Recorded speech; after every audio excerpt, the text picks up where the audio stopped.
ఆంధ్రప్రదేశ్ మహిళా సమాఖ్య మరియు అఖిల భారత యువజన సమాఖ్య ఆధ్వర్యంలో మద్యపాన నిషేధంపై నిరసన వ్యక్తం చేశారు. గుంటూరు కొత్తపేటలోని భగత్ సింగ్ బొమ్మ సెంటర్ వద్ద ధర్నా నిర్వహించారు. ఈ సందర్భంగా రెంటాల కుమారి, జంగాల చైతన్యలు మాట్లాడుతూ మద్యపాన నిషేధం ఇంకిప్పుడు ప్రజల ప్రాణాలు పణంగా మద్యం వ్యాపారం చేయడం అవసరమా అని ప్రశ్నించారు. రాష్ట్ర ముఖ్యమంత్రి జగన్మోహన్ రెడ్డి అధికారంలోకి రాకముందు మద్యపానాన్ని పూర్తిగా నిషేధిస్తానని అక్కాచెల్లెమ్మలకు ఇచ్చిన హామీ నీటి పొడగలా మారిందని ఆవేదన వ్యక్తం చేశారు. పూర్తిగా మద్యపానాన్ని నిషేధించకపోతే 2024 ఎన్నికల్లో ఇంటికి సాగనంపడానికి అన్ని విధాలుగా పోరాటాలను చేస్తామని అన్నారు. ఈ కార్యక్రమంలో నగర మహిళా సమాఖ్య కార్యదర్శి గుండెపోయిన లక్ష్మి, నగర సభ్యులు ఆర్ మాణిక్యం, అంకమ్మ, కోటేశ్వరి, హాతియా, పార్వతి, బసవప్పన్నమ్మ, లింగమ్మ, విజయలక్ష్మి, యువజన సమాఖ్య నాయకులు మత్తె అరుణ్ కుమార్, వంగచెరి లక్ష్మీ దీపక్, పుదోట దేవరాజు నాయుడు తదితరులు పాల్గొన్నారు.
అలాంటి మహిళల కాళ్ళు కలిగినంత వరకు ఈ జగన్మోహన్ రెడ్డి గారు బాగు చేస్తున్నారు.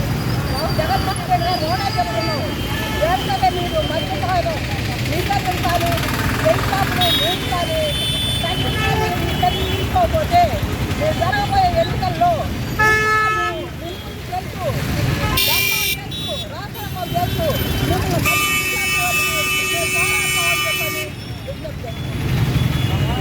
జగన్మోహన్ రెడ్డి గారు అధికారంలో రాకముందు ఆయన ఎజెండాలో మేనిఫెస్టోలో పెట్టింది సంపూర్ణ మద్యం నిషేధం చేస్తారని జగన్మోహన్ రెడ్డి గారు అధికారంలోకి వచ్చారు. అధికారంలోకి వచ్చిన జగన్మోహన్ రెడ్డి గారు మద్యం షాపులను పెంచి పోషిస్తూ ఉన్నారు. విడుదల రజనీ గారు అయితే రేపు ఎలక్షన్ల ప్రచారానికి ముందు సంపూర్ణ మద్యం నిషేధం చేసి ఎన్నికల్లో ప్రచారానికి వెళ్తారన్న విడుదల రజనీ గారు బెల్ట్ షాపులు పెంచుకుంటా పోతూ ఉంటే వేడికి చూస్తున్నారులే కానీ మద్యం షాపుల్ని ఎట్లా అరికట్టాలా అనే దాని మీద ఆలోచన లేకుండా ఉన్నారు.